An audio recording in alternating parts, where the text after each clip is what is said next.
Hello student, कैसे हैं आप सब। उम्मीद करता हूँ आप सब अच्छे होंगे, मस्त होंगे, बेहतर होंगे, आपकी पढ़ाई बेहतर चल रही होगी बच्चों। और क्लास 12 फिजिक्स एनसीईआरटी में ऑनलाइन फैक्ट के लगातार हम सीरीज चला रहे हैं।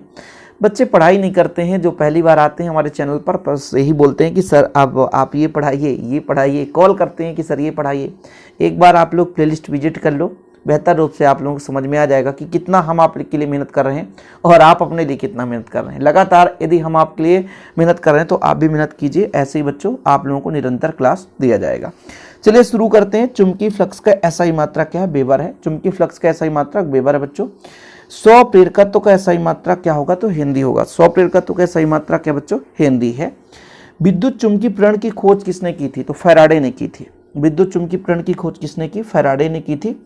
प्रेरित धारा की दिशा ज्ञात की जाती है। किस नियम के आधार पर प्रेरित धारा की दिशा ज्ञात की जाती है? तो लेंज के नियम के आधार पर। किसके आधार पर? लेंज के नियम के आधार पर प्रेरित धारा की दिशा ज्ञात की जाती है। किसी बंद परिपथ में प्रेरित धारा कब प्रवाहित होती है? तो जब परिपथ में बद्ध चुंबकीय फ्लक्स में परिवर्तन होता है तभी धारा प्रवाहित होगी। हेनरी और माइक्रो हेनरी में संबंध। 1 हेनरी बराबर 10⁻6 माइक्रो हेनरी होता है। स्वप्रेरण गुणांक और स्वप्रेरकत्व दोनों का मात्रक वही है, ml² × 10⁻2 1⁻²। ठीक है, ml² × 10⁻2 1⁻²। चुंबकीय फ्लक्स का विमीय सूत्र कितना है? आप यहाँ पर देखो ml² सेम है, t⁻2 और यहाँ पर 1⁻1 है, 1⁻1 है चुंबकीय फ्लक्स की विमा। इसके बाद चुंबकीय क्षेत्र की विमा, तो ml⁻0 होता है, t⁻2 और 1⁻1 चुंबकीय क्षेत्र की विमा है। ठीक है, चुंबकीय क्षेत्र की विमा ये है ml⁻0 t⁻2 1⁻1।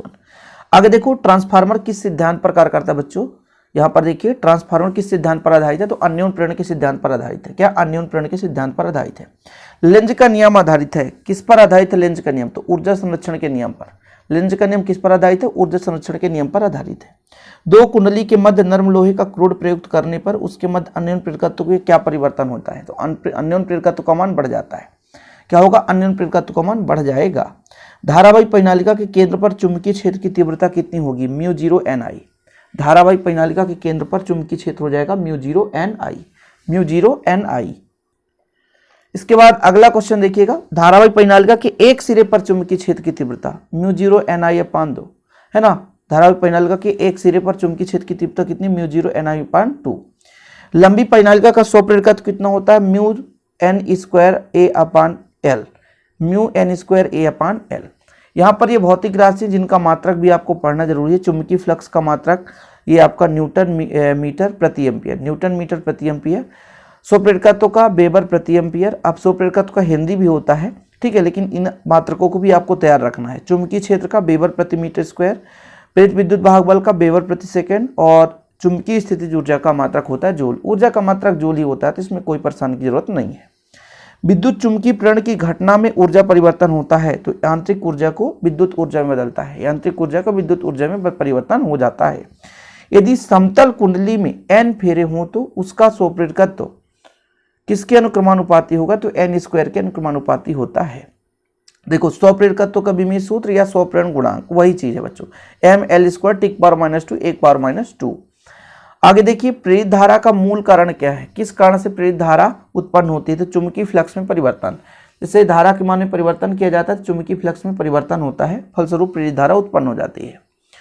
2 प्रेरक कुंडलियों का स्वप्रेरकत्व L1 और L2 है, तो इन्हें श्रेणी क्रम में जोड़ने पर तुल्य प्रेरकत्व कितना होगा? तो L = L1 + L2 होगा। L = L1 + L2 हो जाएगा। जब किसी विद्युत परिपथ को भंग किया जाता है तो उत्पन्न प्रेरित धारा की दिशा क्या होगी? तो मुख्य धारा के विपरीत दिशा हो जाती है, मुख्य धारा के विपरीत दिशा में होती है। जब किसी विद्युत परिपथ को भंग किया जाता है तो उत्पन्न प्रेरित धारा की दिशा क्या होती है?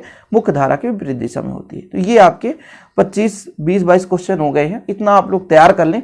हर चैप्टर के ऐसे ही क्वेश्चन आपको दिए जाते हैं बच्चों, और आप लोग प्रॉपर रूप से तैयारी करते चलें। हम आपके साथ निरंतर कार्य कर रहे हैं, आप भी मेहनत करते चलें। प्लेलिस्ट में जो भी वीडियो ऐड है मतलब दिया गया है, आपका एक अलग से इंपॉर्टेंट क्वेश्चन का प्लेलिस्ट है, तो वहाँ से आप लोग तैयारी करते चलें। ओके, आज के लिए इतना ही। जय हिंद, वंदे मातरम।